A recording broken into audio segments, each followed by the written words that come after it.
Treehouse, yeah. Confirm na yung patent ng Treehouse, no? Yeah, yung trademark, yeah.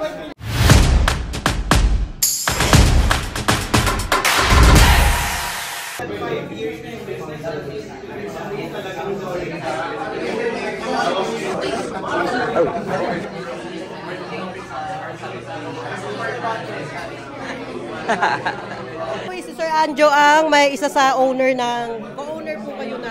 Yes, I'm a co-owner of A-Codes Cafe Studio, architectural firm, and also this is our showroom and coffee shop.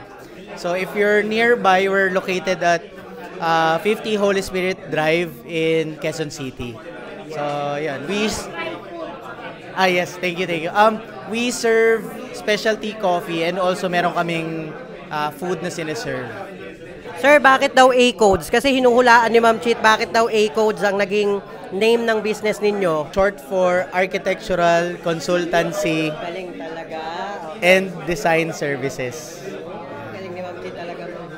So, ano muna kami, design firm muna kami before we came up with this concept of having a coffee shop. Yes, si Richmond, hindi ko lang na-interview mabilis, pero sabi niya, supposedly, this is coffees, like, pinaghalo nyo din yung coffee and then office. Coffees. Coffees, no? Coffees. Kasi we have friend din kasi na yun yung idea, but yung sa inyo, parang ito yung conference nyo, tapos dahil maraming tumatambay, ginawa nyo na lang siyang kapihan. Tama ba yung intindi ko? Actually, cafe talaga yung gusto namin ilagay. And then, i-open namin siya for conferences. Yan. And then, yung maliit na area, yan, dito namin mini-minute yung mga clients namin. And also, yung mga gusto ring i-rent yung place, pwede nilang gamitin yung office space. So, showroom talaga siya. Yes. So, Sir Anjo, actually, we're in real estate din. Located in Malolos, Bulacan. But, hindi pa kami nagbi-build ng house. Lahat, nakafocus kami bilang nagsisimula sa properties. In case, pwede ba kami lumapit sa inyo for designs in the future? Of course.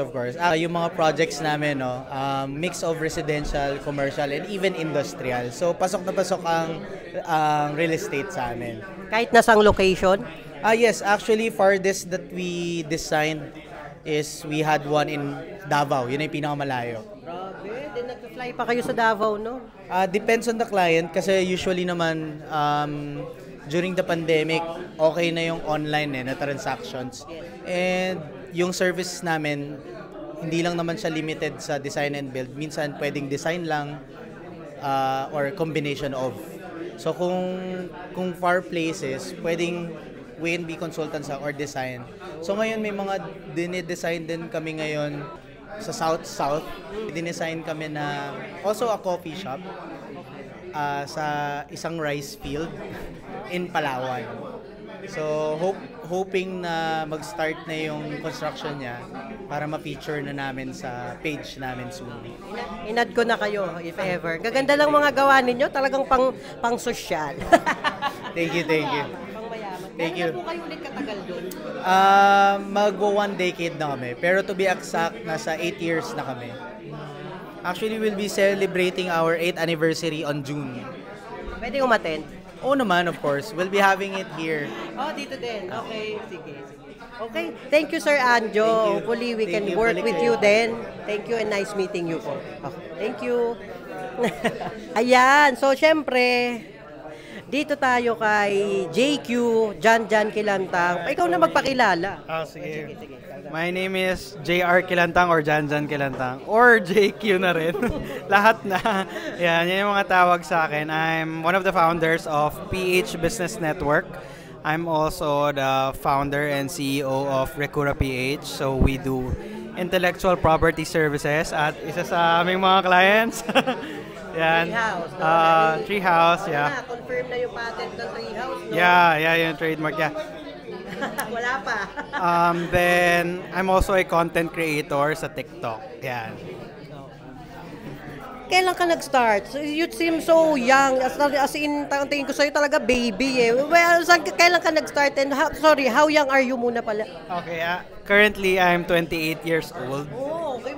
Tapos, nag-start ako 2019. Yan yung first venture ko talaga sa business.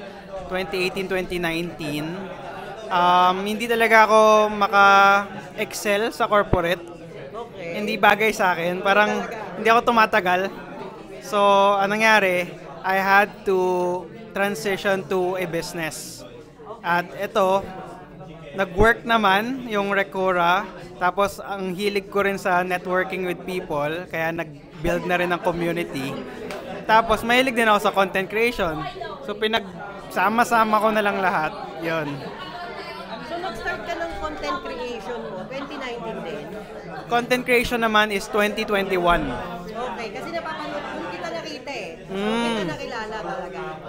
2021, yeah. Matagal na rin. Tapos same pa rin yung ginagawa ko. Kausap ko lang yung sarili ko. So, paano mo sinumulan yung content creation na yon? Actually, yes, 2021 post-pandemic nung napapanood kita. I think you're talking about Web3? Yes. Oh, kasi I saw a gap na parang walang nagtuturo na sobrang simple ng Web3. Walang nagta-translate into a Tagalog version. Yes, tama. So, sabi ko, start ako doon, fill ng gap.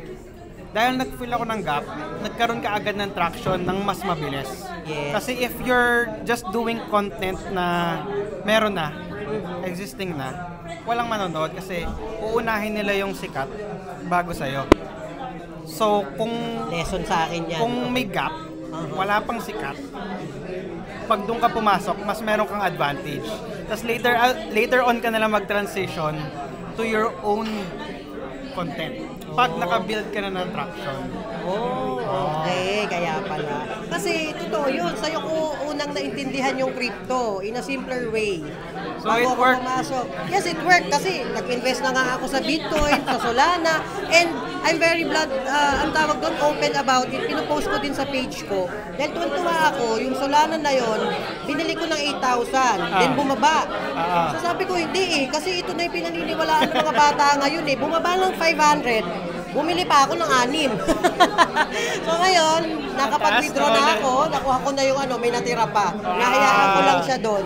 But thanks to you, doon mo nakuha yung heart ko na ito na talaga yung future na ako, sige, medyo pa-40 na rin kasi ako. So, ngayon lang ako na-open sa business ng pandemic. Kaya nung nakita ko yung sayo, nakakatuwa na sabi ko, may mga bata na nagtuturo dito at mas nakakaintindi. At isa sa dyan doon sa nakita ko. Thank you so much. Grabe Naging naman. bonus na lang really na, appreciate the kind words. Bonus na lang na ina-advertise mo yung Recura, and we started our real estate that time. Kaya sabi ko, trip lang din, papatent ko na nga to. Bakit hindi, di ba? So, thank you so much for trusting our services. Really appreciate, no? Tagal na rin since we discussed doon sa services namin. Tapos, nagkakita-kita na lang during the events, di ba? Tsaka paano mo, yun pala, ang next question ko, paano ka nagka-idea that time na bumuo na ng community or grupo? Actually, hindi ito yung first PBN was not the first community. This is actually the 5th community na nabuo ko. Nag-start na ako ng community dating-dati pa, 2019. Parang less than 1,000 members lang yung group, pero namatay kasi I didn't understand yung audience, yung kausap ko dun sa group. Okay. So, dahil through experience, nag-build ako ng sunod-sunod, naiintindihan ko na kung ano yung dapat fini-fill na gap sa isang community. In which, ano yung Yung fini-fill ko na gap is yung connection talaga. Sa community kasi, if you're not aiming for the connection, mamamatay siya. So you have to build an avenue na makakalabas yung mga members sa comfort zone nila at magawa yung gusto nilang connection. Okay. Pag puro salita ka lang dun sa group, tapos walang mga activity, walang engagement, walang kahit anong way to form a connection with one another, mamamatay siya eventually. At yun yung nangyari sa previous 4 groups. Wala yung walang mga engagement. Lahat yun namatay. Pero now, sabi ko, I learned na hindi talaga effective pag walang activities, walang engagement, walang way to talk like this. Yes, like this, yes. Walang way to talk. So, that's the gap that you can fill. Actually, in any industry, in any niche, lahat sila gusto may community. Gusto pinag-uusapan yung same topic na interest nila. Tama. So how do you connect them? Yun ang pinaka-goal.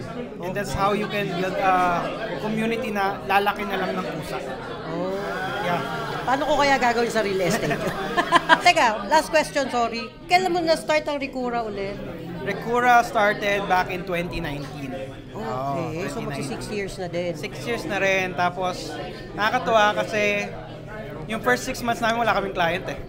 Okay. Oh, so akala namin, yun na. Yun na, tapos na to. Kasi 6 months na tayo, gumagastos sa kung ano-ano. Pero, nag-push lang kami. Umabot naman ng 6 years. So, madami ba kayo dito? Naka-corporation ba Recura? Or OPC. OPC? Right now, naka-OPC pa. Which is ikaw yung founder nun? Yes, ako yung founder. But eventually, we'll transition to a corporation kasi kailangan ko na ng new team members sa aming business. Kasi so hard na ikaw lang mag-isa. Oo, nang wala kang ka-discuss sa ibang aspect of the business like marketing. Tama, tama. We really need to expand. Yeah. Tama.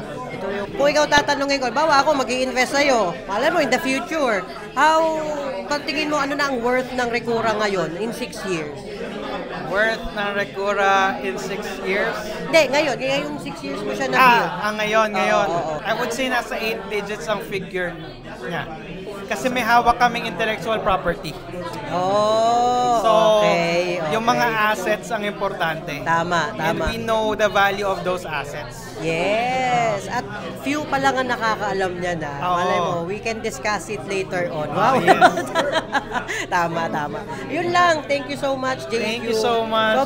Sobrang happy ako na na-meet kita at nakakausap na rin kita. And rarely I interact with people.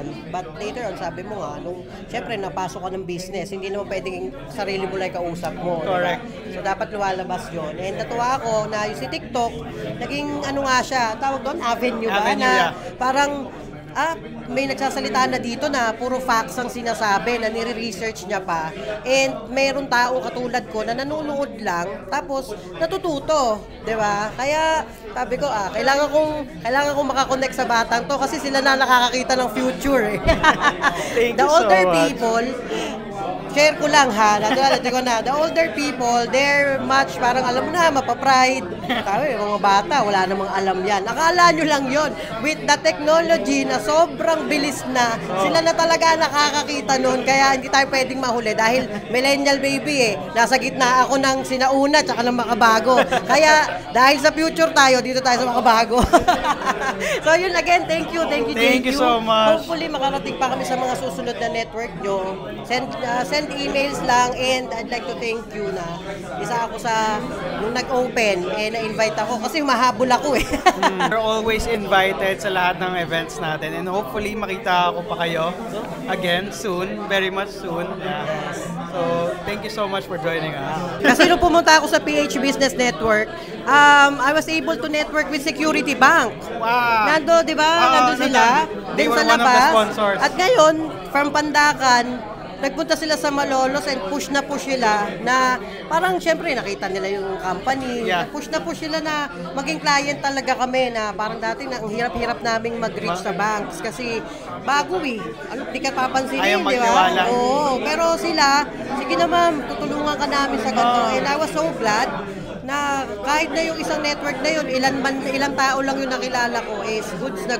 Bukod sa na-meet ko sila RTD tsaka si Mami Negosyo. Exactly. Grabe yung return na nakuha natin from that event alone. Yes, sobra. Yeah. And looking forward pa sa madaming ganun, JQ. Marami talaga tayong plans for the future. Every month, meron tayong meet up. Tapos meron din tayong mas malalaki pang events na nakaplano. So, yeah. Okay. Thank you. Popost ko to, ha? Thank you, JQ. Maraming salamat. Mag-handshake ka. Handshake. Yan, thank you. Okay, ngayon, nandito na kami sa office. Hello, happy Saturday. Kakatapos lang ng interview natin. So, may na-forward sa akin si Ma'am Rai. Kaway-kaway. Ang aming HR ng 3 applicant. We're looking for finance officer and administrative assistant dito sa office. Siyempre, madami na tayong mga inaayos pa. Kaya, yun. Kaya medyo drain na ako. Parang hindi na ako makakapag-walking mamaya, but I'll really try my best in the evening. Hindi ako nakapag-treadmill kanina, baby. Parang nagigilty tuloy ako. Kasi yung ano eh. Huwag ka mag-guilty kasi it's normal naman. Kasi There will kanina. always be days na malalaktawan natin. So, yeah. Gusto ko sana maging consistent dun man lang sa part na yun. Pero gusto ko kasi talagang mag-samgyup today. Ah. Yun na nga, nabasag na nga. Doon tayo sa samgyup. But, thank you kay Ma'am Rai sa pag-help sa atin palagi. Yan, nag-aano sa atin sa mga compliance na kailangan natin para dito sa office. Si Attorney Aloy sa mga compliance naman sa labas. At sa mga contract natin, sa mga agreement, contract and everything. Siyempre, sila, may mga expert tayo dyan. Tapos sa mga development natin, yan. May mga nag-aayos din po tayo dyan. Kaya tayo nag-hire na dito para makahelp sa office at makalabas na talaga kami para makahelp din sa pagpupush ng mga magiging development natin. Konting-konti na lang po, malapit na talaga. Totoo yan. 2025 will be our year. Diba, no? actually, double purpose yung pagka-countdown natin dyan sa 100 days. Basta. Yun na yun. Yes. Abangan. Abangan. Abang, wow. Event ba ito, baby? Correct. Event na naman. Yun ba yung event na kinabubuhay natin? Sabihin mo yung tatay mo. Char. Iyon lang po muna. At nag-enjoy din ako sa interview kanina. Madami ko interview today. Kasi kanilang morning, in-interview ko yung founder ng PH Business Network. Bata pa yun. 28 lang pala siya. He looks younger eh. Pero ano siya, chemical engineer. Tapos siya rin yung nag-ayos ng IPO, patent ng Treehouse. Pinapatent ko yung Treehouse, yung We Build Trust, tsaka yung Tomboy Philippines. Siya ang nag-ayos nun. Siya sa lahat. Okay na si Treehouse tsaka si We Build Trust. Si Tomboy Philippines medyo ano pa. Oo. Waiting. Kasi ano, medyo matagal eh. Ang tagal eh. 6 to... Si Treehouse bago na mapatent yata, 7 months. Ayan. Hello. Oo. Kaway-kaway sa Ricura dyan at kaila Janjan and his team. Thank you. Then pagdating dito, interview na naman. Kaya medyo napagod lang si Atashi. Yun lang. Okay, yun lang muna. Till next vlog natin.